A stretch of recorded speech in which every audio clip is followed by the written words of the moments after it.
Selamat pagi adik-adik yang terkasih. Kita berjumpa lagi dalam Sekolah Minggu Biak, Paroki Katedral Hati Kudus Yesus Surabaya. Selamat Natal dari kami semua, para romo, diakon, dan kakak-kakak pembina. Kami yakin Natal dalam keluarga kemarin, bersama keluarga kemarin akan sangat berkesan. Minggu ini adalah Minggu Keluarga Kudus, Tuhan Yesus, Bunda Maria, dan Satu Yosef. Nanti adik-adik akan belajar bersama kakak-kakak pembina, suster dan diakon bahwa keluarga menjadi sekolah cita Tuhan. Kita belajar berdoa dari ayah dan bunda. Kita belajar menjadi anak yang baik dan santun, berbakti kepada orang tua dari mereka. Semoga pelajaran hari ini sukacita belajar bersama teman-teman dan keluarga, menjadikan keluarga adik-adik semua Bapak dan Papa, ayah bunda menjadi seperti keluarga kudus Tuhan Yesus dulu. Tuhan Yesus pernah menjadi anak-anak juga seperti adik-adik. Jadi mari kita belajar, bertanya, saling bertukar cerita dan pengalaman. Dan semoga adik-adik nanti memasuki tahun baru dengan penuh semangat. Doa dari kami semua, para romo, diakon, dan kakak pembina di Paroki Katedral Hati Kudus Surabaya.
Marilah kita berdoa. Demi nama Bapa dan Putra dan Roh Kudus. Amin.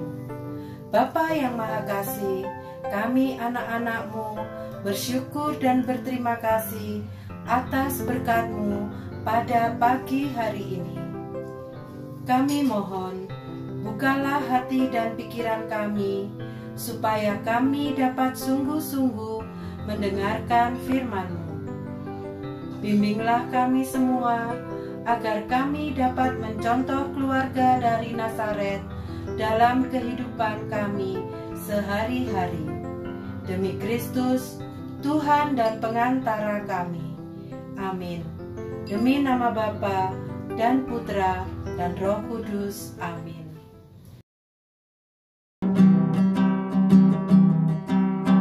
Pagi adik-adik, mari kita membaca kitab suci bersama-sama. Bacaan diambil dari Injil Lukas bab 2 ayat 22 sampai dengan 40. Anak itu bertambah besar dan penuh hikmat.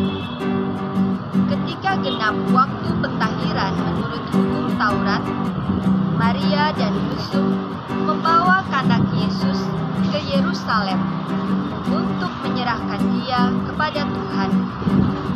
Seperti ada tertulis dalam hukum Tuhan, semua anak laki-laki sulung harus dikuduskan bagi Allah. Juga mereka datang untuk mempersembahkan kurban menurut apa yang difirmankan dalam hukum Tuhan, yaitu sepasang burung tegukur dan 2 ekor anak merpati. Adalah di Yerusalem seorang bernama Simeon. Ia seorang yang benar dan saleh hidupnya, yang menantikan penghiburan bagi Israel. Roh Kudus ada di atasnya, dan kepadanya telah dinyatakan oleh Roh Kudus bahwa ia tidak akan mati sebelum melihat Mesias, yaitu Dia yang diurapi Tuhan. Atas dorongan Roh Kudus, Simeon datang ke bait Allah. Ketika kanak Yesus dibawa masuk oleh orang tuanya untuk melakukan apa yang ditentukan hukum Taurat, Simeon menyambut anak itu dan menatangnya sambil memuji Allah. Katanya, "Sekarang Tuhan, biarlah hamba-Mu ini pergi dalam damai sejahtera, sesuai dengan firman-Mu, sebab mataku telah melihat keselamatan yang daripada-Mu, yang telah Engkau sediakan di hadapan segala bangsa, yaitu terang yang menjadi pernyataan bagi bangsa-bangsa lain dan menjadi kemuliaan bagi umat Israel." Yusuf dan Maria amat heran akan segala sesuatu yang dikatakan tentang kanak Yesus. Lalu Simeon memberkati mereka dan berkata kepada Maria, ibu anak itu, "Sesungguhnya anak ini ditentukan untuk menjatuhkan atau membangkitkan banyak orang di Israel dan untuk menjadi suatu tanda yang menimbulkan perbantahan, dan suatu pedang akan menembus jiwamu sendiri, supaya menjadi nyata pikiran hati banyak orang." Pada waktu itu, ada pula di Yerusalem seorang nabi perempuan, anak Fanuel dari suku Asyir, namanya Hana. Ia sudah sangat lanjut umurnya. Sesudah menikah, ia hidup 7 tahun bersama suaminya. Dan sekarang ia sudah janda, berumur 84 tahun. Ia tidak pernah meninggalkan bait Allah dan siang malam beribadah dengan berpuasa dan berdoa. Pada hari itu, Hana pun datang ke bait Allah dan mengucap syukur kepada Allah, serta berbicara tentang kanak Yesus kepada semua orang yang menantikan kelepasan untuk Yerusalem. Setelah menyelesaikan semua yang harus dilakukan menurut hukum Tuhan, kembalilah Maria dan Yusuf beserta kanak Yesus ke kota kediaman mereka, yaitu kota Nazaret di Galilea. Anak itu bertambah besar dan menjadi kuat, penuh hikmat, dan kasih karunia Allah ada padanya. Demikianlah sabda Tuhan. Terpujilah Kristus.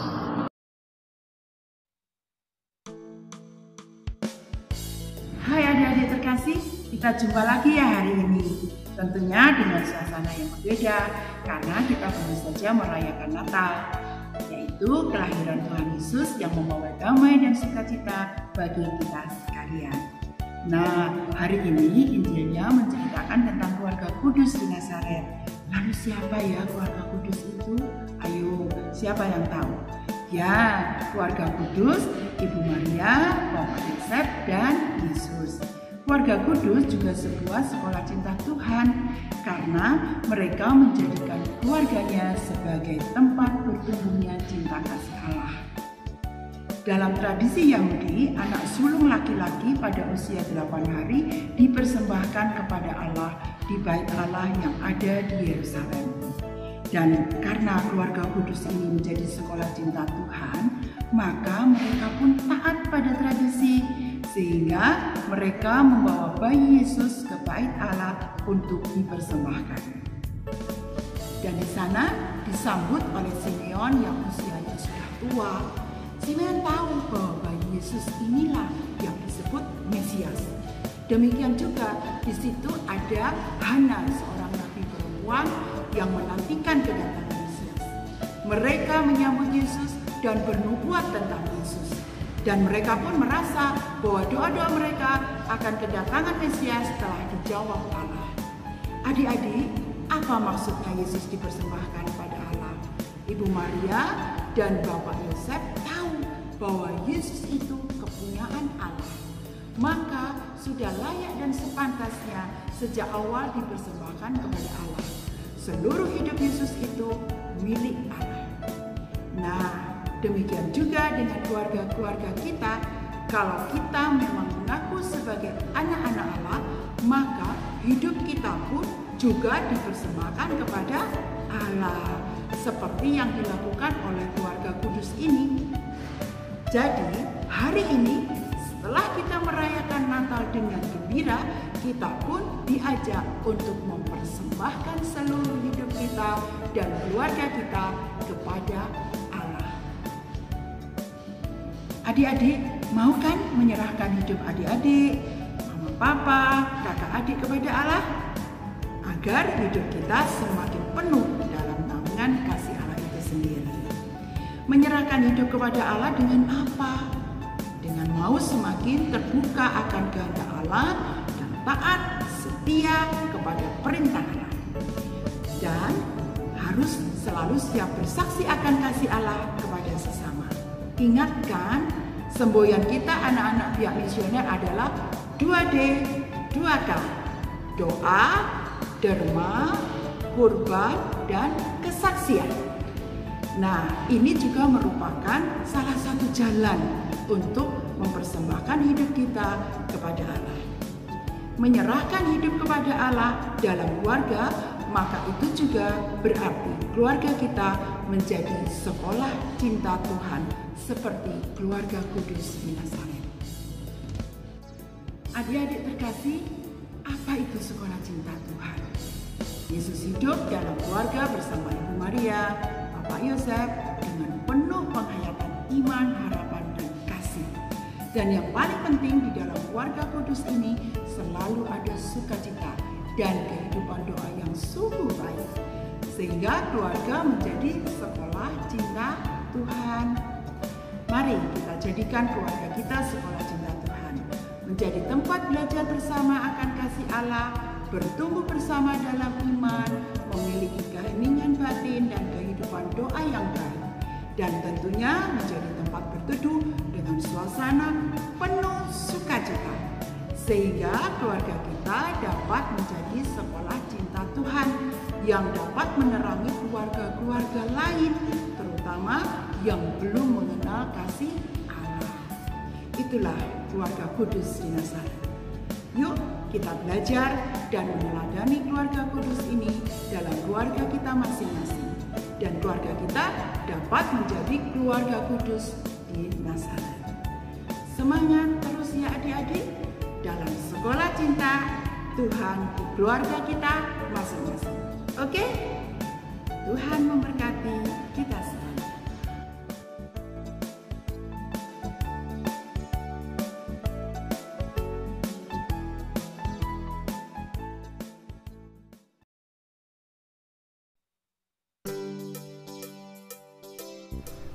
Halo adik-adik, jumpa lagi. Hari ini kita akan membuat aktivitas dengan tema Keluarga Menjadi Sekolah Cinta Tuhan.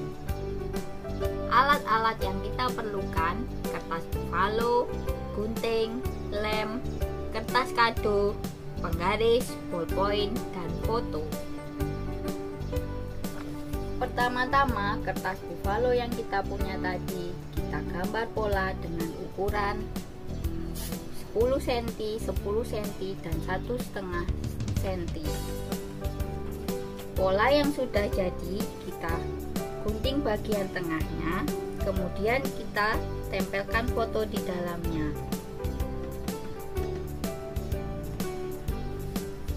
Pola yang sudah selesai dilem bisa kita berikan di samping-sampingnya hiasan hingga jadi seperti ini. Sisa kertas buffalo yang kita punya kita potong untuk digunakan sebagai sambungan dan gantungan bingkai foto. Lalu kita lem di belakang bingkai foto.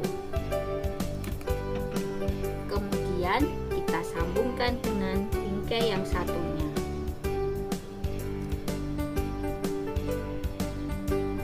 Hasil bingkai fotonya seperti ini. Selamat mencoba adik-adik.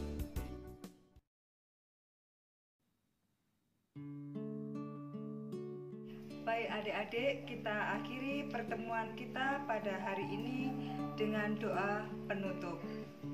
Mari kita hening sejenak untuk berdoa. Dalam nama Bapa dan Putra dan Roh Kudus. Amin. Ya Bapa, berkatilah keluarga kami semua. Dengan meneladan keluarga kudus, kita menyerahkan keluarga kita masing-masing kepada Allah. Karena keluarga menjadi salah satu sekolah cinta Tuhan kepada kita semua, semoga adik-adik lebih semangat menjadi anak-anak Allah yang baik dengan cara adik-adik semakin taat, setia pada perintah Allah, dan semangat melayani. Amin. Terpujilah nama Yesus, Maria, dan Santo Yusuf untuk selama-lamanya. Amin. Dalam nama Bapa dan Putra dan Roh Kudus. Amin.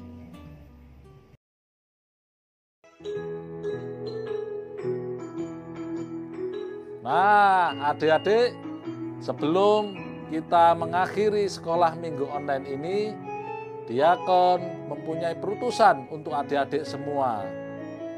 Adik-adik, ucapkan selamat Natal dan Tahun Baru kepada kedua orang tua adik-adik, kepada saudara-saudari dan teman-teman adik-adik semua. Dan bagilah sukacita Natal kepada siapa saja yang adik-adik temui. Jangan lupa, setelah selesai adik-adik mengerjakan aktivitasnya, difoto dan fotonya dikirimkan ke kakak-kakak pendamping Biak wilayah. Untuk mengakhiri sekolah minggu online ini, marilah kita memohon berkat Tuhan. Tuhan bersamamu. Semoga adik-adik dan keluarga diberkati, dibimbing, dan dijaga oleh Allah yang Maha Kuasa, Bapa, Putra, dan Roh Kudus. Amin. Selamat Natal adik-adik. Sampai jumpa 2 minggu lagi.